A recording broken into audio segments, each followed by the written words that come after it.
8 ವರ್ಷಗಳ ಕಾಲ ಧರ್ಮಸ್ಥಳ ಗ್ರಾಮದಲ್ಲಿ ಕೆಲಸ ಮಾಡಿದ್ದ ಈ ರಾಜು ಕಸ ಗುಡಿಸ್ತಾ ಇದ್ನಂತೆ. 8 ವರ್ಷ. ದೂರುದಾರ ನನಗೆ ಗೊತ್ತು ಅಂತ ರಾಜು ತಿಳಿಸಿದ್ದಾನೆ. ಮಾಹಿತಿ ಕೇಂದ್ರದಿಂದ ಶವದ ಬಗ್ಗೆ ಮಾಹಿತಿ ಬರ್ತಾ ಇತ್ತು. ಆಗ ಪೊಲೀಸರು ವೈದ್ಯರು ಕೂಡ ಅಲ್ಲಿಗೆ ಬರ್ತಾ ಇದ್ರು. ನೋಡಿ, ಅಂದ್ರೆ ವೈದ್ಯರು ಪೊಲೀಸರು ಬರ್ತಾ ಇದ್ದಾರೆ ಅಂದ್ರೆ ಲೀಗಲಿ ಆಗಿದೆ ಅಂತ ಅರ್ಥ ಅಲ್ವಾ?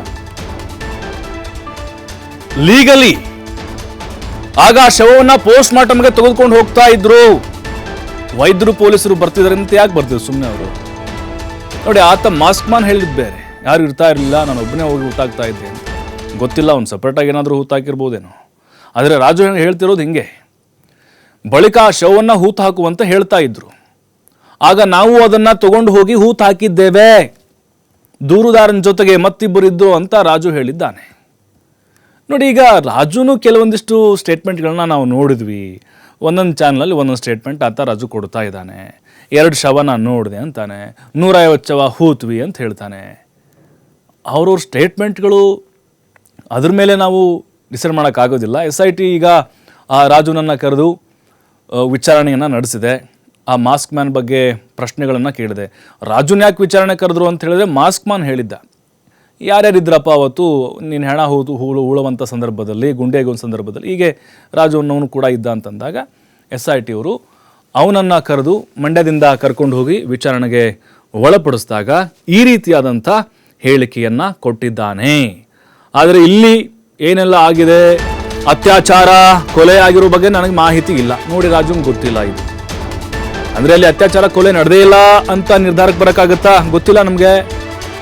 SIT ಅಧಿಕಾರಿಗಳ ಮುಂದೆ ಹೇಳಿಕೆ ಕೊಟ್ಟಿದ್ದಾನೆ ರಾಜು. ಸುಮಾರು 150ಕ್ಕೂ ಹೆಚ್ಚು ಶವಗಳನ್ನು ಮಣ್ಣು ಮಾಡಲಾಗಿದೆ. ನೋಡಿ, ಈ ಮತ್ತೆ 150 ಶವಗಳನ್ನು ಮಣ್ಣು ಮಾಡಲಾಗಿದೆ ಅವನೇ ಹೇಳ್ತಾನೆ.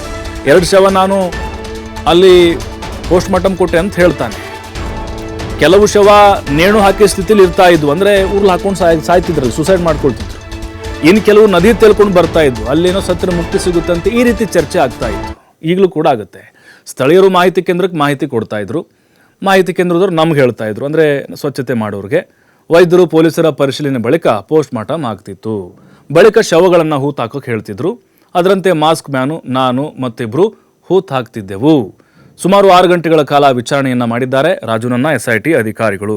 ಹಾಗಾದರೆ ಯಾವುದಿರಲಿ, ಯಾವ್ದು ನಂಬಬೇಕು? ರಾಜು ಹೇಳ್ತಾ ಇರೋದಾ ಅಥವಾ ಮಾಸ್ಕ್ ಮ್ಯಾನ್ ಹೇಳ್ತಾ ಇರೋದಾ? ಇಲ್ಲ, ಅಲ್ಲಿ ಪೊಲೀಸರು ಇರ್ತಾ ಇರಲಿಲ್ಲ, ವೈದ್ಯರು ಇರ್ತಾ ಇರಲಿಲ್ಲ, ನಾನೇ ಹೋಗ್ತಿದ್ದೆ, ಉಳ್ತಾ ಇದ್ದೆ, ಅವನು ಯಾವುದೋ ಮಾಸ್ಕ್ ಮ್ಯಾನ್ ಒಂದು ಹೇಳಿದ್ದಾನೆ ಈಗ ಆಲ್ರೆಡಿ. ಹಾಗಾಗಿನೇ ಇಲ್ಲಿ ಈಗ ರಾಜು ಹೇಳ್ತಿರುವಂಥದ್ದು ನೋಡಿದರೆ ಮಾಸ್ಕ್ ಮ್ಯಾನ್ ಯಾವುದೋ ಆಮಿಷಕ್ಕೆ ಒಳಗಾಗಿರಬಹುದು ಅನ್ನುವಂಥ ಅರ್ಥದಲ್ಲಿ ಹೇಳಿದ್ದಾನೆ. ಮತ್ತಷ್ಟು ಮಾಹಿತಿ ಆದಿತ್ಯ ನೀಡ್ತಾರೆ ನೇರ ಸಂಪರ್ಕದಲ್ಲಿ. ಆದಿತ್ಯ, ಇಡೀ ಪ್ರಕರಣಕ್ಕೆ ಈ ರಾಜುನ ಹೇಳಿಕೆ ಸ್ಫೋಟಕ ತಿರುವನ್ನ ಕೊಡ್ತಾ ಇದೆಯಾ? ಆ ರೀತಿ ಚರ್ಚೆ ಏನಾದರೂ ನಡೀತಾ ಇದೆಯಾ? ಅಥವಾ ಈತನ ಹೇಳಿಕೆಯನ್ನು ಲಘುವಾಗಿ ಎಲ್ಲರೂ ತೆಗೆದುಕೊಳ್ತಾ ಇದ್ದಾರಾ? ಇಲ್ಲಪ್ಪ ಇವನು ಯಾವುದೋ ಒಂದು ಸೃಷ್ಟಿ ಮಾಡ್ಕೊಂಡು ಬಂದಿರ್ಬೋದು, ನಾಟಕ, ಈ ರೀತಿ ಚರ್ಚೆ ಆಗ್ತಿದೆಯಾ? ಅಥವಾ ನಿಜಕ್ಕೂ ಮಾಸ್ಕ್ ಮ್ಯಾನ್ ಹೇಳಿಕೆ ಇವನು ಹೇಳೋದು ನೋಡ್ತಾ ಇದ್ರೆ ಜನರಿಗೆ ಮತ್ತಷ್ಟು ತಲೆಯಲ್ಲಿ ಡೌಟ್ಗಳು ಶುರುವಾಗೋಕ್ಕೆ ಕಾರಣ ಆಗ್ತಿದೆಯಾ? ಹೇಗೆ? ಪ್ರಭು, ಹೌದು. ಈಗ ಈ ರಾಜು ಅನ್ನುವಂಥ ವ್ಯಕ್ತಿ ಅನಾಮಕನ ಜೊತೆಗೆ ಕೆಲಸ ಮಾಡಿರೋದಕ್ಕೆ ಸಾಕ್ಷಿ ಏನು ಅಂದರೆ SIT ಅಧಿಕಾರಿಗಳೇ ಆ ಮಾಹಿತಿಯನ್ನು ಕಲೆ ಹಾಕಿ ಆತನನ್ನು ವಿಚಾರಣೆಗೆ ಕರೆದಿರೋದು.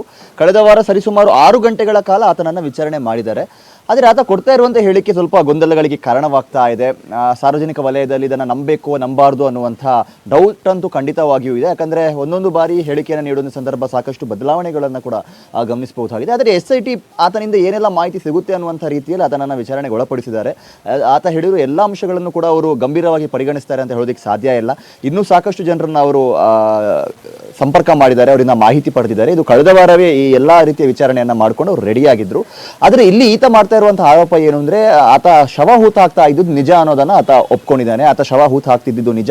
150ಕ್ಕೂ ಅಧಿಕ ಶವಗಳನ್ನ ನಾವು ಹೂತು ಹಾಕ್ತಾ ಇದೀವಿ ಒಟ್ಟಿಗೆ. ಆದರೆ ಆತ ಹೇಳಿರೋದಿಲ್ಲಿ ಅಲ್ಲಿ ಕಾನೂನಾತ್ಮಕ ಪ್ರಕ್ರಿಯೆಗಳು ಆಗಿತ್ತು, ಅಂದ್ರೆ ಪೊಲೀಸರಿದ್ರು, ವೈದ್ಯರಿದ್ರು ಅನ್ನುವಂಥ ವಿಚಾರವನ್ನ ಅದರಲ್ಲಿ ಆತ ಉಲ್ಲೇಖ ಮಾಡಿದ್ದಾನೆ.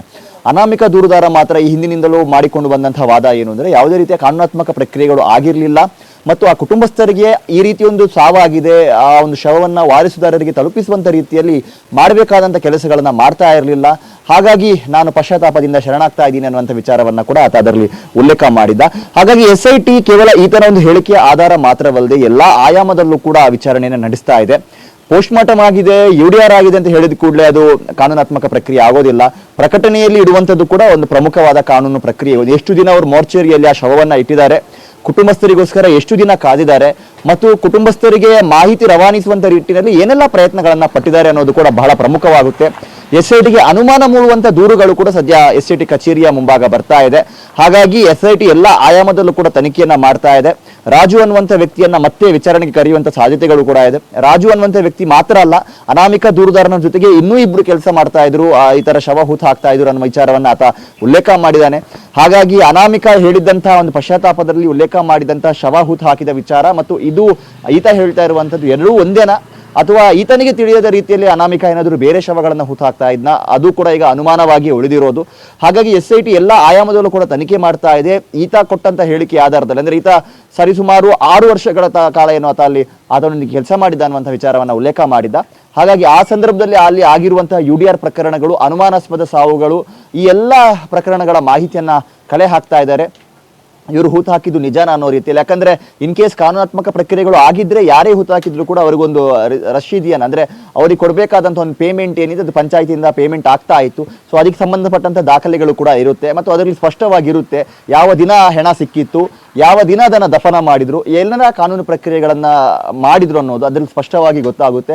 ಹಾಗಾಗಿ ಆ ಎಲ್ಲ UDR ಪ್ರಕರಣದ ದಾಖಲೆಗಳು, ಪೋಸ್ಟ್ ಮಾರ್ಟಮ್ ರಿಪೋರ್ಟ್ ಆಗಿರ್ಬೋದು, ಬೆಳ್ತಂಗಡಿ ಪೊಲೀಸ್ ಠಾಣೆಯಲ್ಲಿರುವಂತಹ ದಾಖಲೆಗಳು, ಮರಣೋತ್ತರ ಪರೀಕ್ಷೆಯ ವರದಿಗಳು, ಈ ಎಲ್ಲವನ್ನ ಕೂಡ SIT ಪರಿಶೀಲನೆ ಮಾಡ್ತಾ ಇದೆ. ಇವರೆಲ್ಲರ ಹೇಳಿಕೆ, ಈ ದಾಖಲೆ ಎಲ್ಲವನ್ನ ಕೂಡ ತಾಳೆ ಹಾಕಿ ಇಲ್ಲಿ ಯಾರದು ಸತ್ಯ, ಯಾರದು ಸುಳ್ಳು, ಅನುಮಾನಾಸ್ಪದ ವಿಚಾರಗಳು ಇದರಲ್ಲಿ ಏನಾದರೂ ಇದೆಯಾ, ಇಲ್ಲಿ ಪೊಲೀಸರು ಮತ್ತು ಪಂಚಾಯತ್ ಸಿಬ್ಬಂದಿಗಳ ಎಡವಟ್ಟುಗಳು ಏನಾದರೂ ಇದೆಯಾ, ಈ ಎಲ್ಲದರ ಕುರಿತು ಕೂಡ ಒಂದು ಸೂಕ್ಷ್ಮವಾಗಿ ಅವರು ಪರಿಶೀಲನೆಯನ್ನ ಮಾಡ್ತಾ ಇದ್ದಾರೆ. ಮಧು, ಪ್ರಣವ್ Okay, ಮೋಹಂತಿ ಅವರು ಕೂಡ okay, ಇವತ್ತು okay, okay. Thank you.